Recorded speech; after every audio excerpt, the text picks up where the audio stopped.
Bonjour à tous et bienvenue sur Altermédia. Pour ce nouveau numéro de Face to Face, nous sommes réunis avec la pianiste Alexandra Lescure, avec laquelle nous allons discuter de son récent enregistrement pour le label Indécence, consacré à la redécouverte du compositeur Jacques Dufly.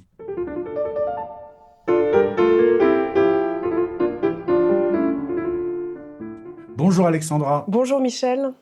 Après un premier enregistrement pour votre label Indécence consacré à Scarlatti et Royer, extase baroque, vous nous proposez de découvrir un compositeur, Jacques Dufly, à peu près totalement oublié des mélomanes. Est-ce une suite à votre premier enregistrement? Alors sans aucun doute, il y a un véritable lien entre ces deux disques. Il m'a paru évident, après cet enregistrement et cette découverte de Royer au piano, d'aller rechercher encore ces pièces, ces petits joyaux du répertoire baroque. Et je dois dire que le fait est de découvrir et de jouer ces compositeurs qui finalement ont peu été parcourus au piano est un travail qui m'a vraiment fascinée.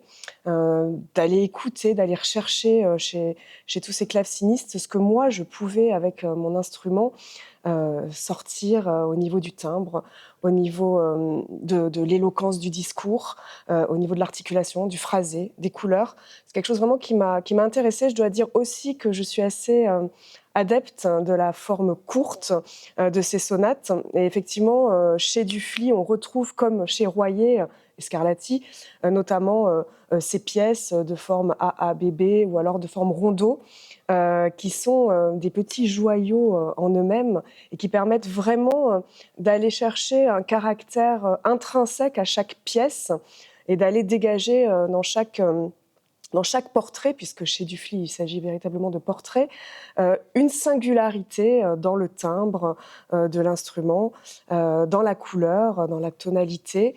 Et dans ces pièces, on le verra chez Dufly, qui sont extrêmement variées. La vie de Jacques Dufly couvre la quasi-totalité du XVIIIe siècle. Est-ce qu'il est un compositeur charnière entre la fin de la période baroque et le classicisme? Car en fait, il meurt quasi en même temps que Mozart. Il est né en 1715 à la mort de Louis XIV et il est mort le lendemain de la Révolution, donc le 15 juillet 1789. Et il a parcouru ce siècle finalement avec ces 4 cahiers qui vont permettre à nous, pianistes, de faire un véritable kaléidoscope donc des différents styles qu'on peut retrouver au XVIIIe siècle.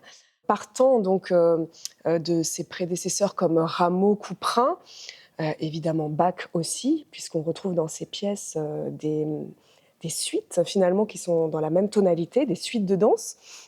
Et puis on a des évocations aussi à Rameau, Couperin. On retrouve d'ailleurs une pièce qui est un écho aux barricades mystérieuses. Et puis petit à petit, on s'ouvre vers le style galant, en passant par Scarlatti, par ses pièces acrobatiques, pétillantes. Et puis évidemment Mozart, qui pointe son nez dans le 4e livre.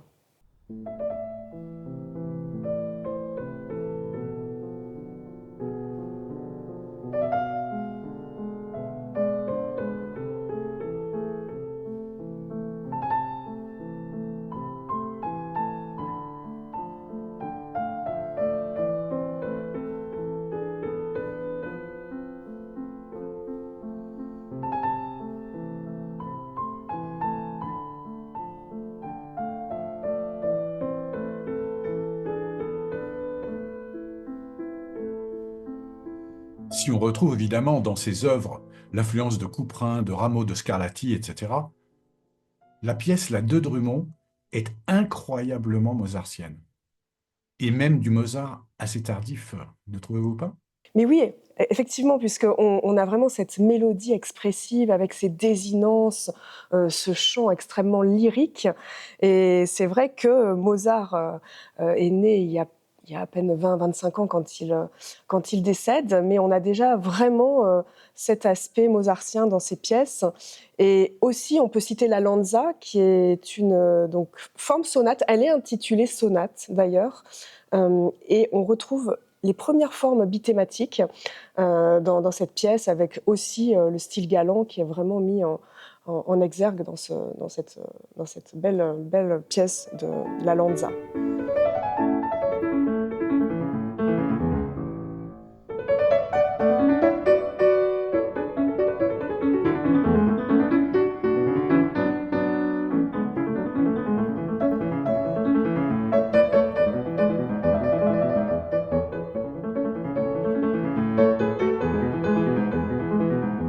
Comment aborde-t-on ces œuvres en tant que pianiste jouant sur instrument moderne?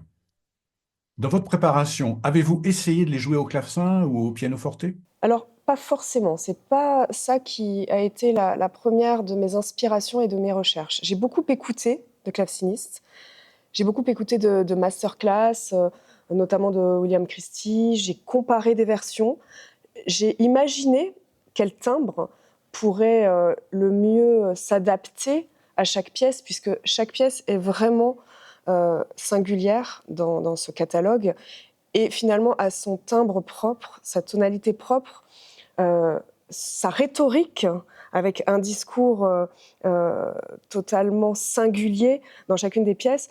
Et pour moi, ça a été vraiment d'aller penser quel serait le timbre choisi sur mon instrument, qui permet effectivement une grande variété. Alors, notamment, j'ai découvert dans le clavecin une suavité dans le son, dans les graves, dans les résonances, notamment dans le style luthier chez Forqueray, qu'on retrouve dans la Félix ici.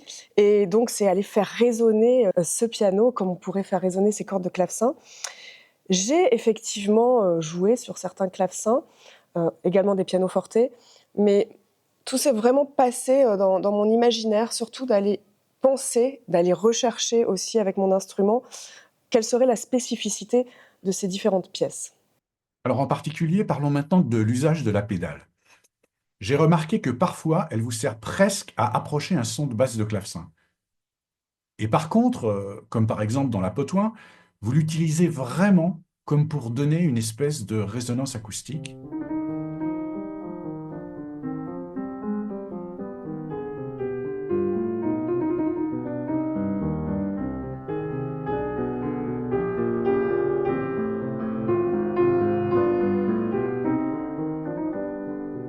On a opté pour un enregistrement très proche du piano.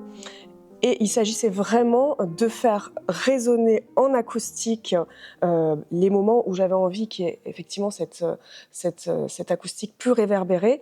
Alors, effectivement, quand on a des pièces plus harmoniques, je me permets vraiment de faire résonner les cordes du piano.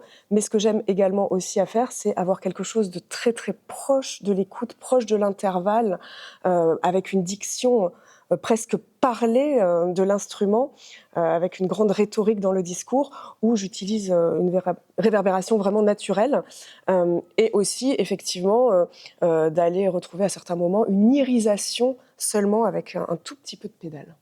Vous aborderiez le clavier bien tempéré de la même manière? Alors oui et non.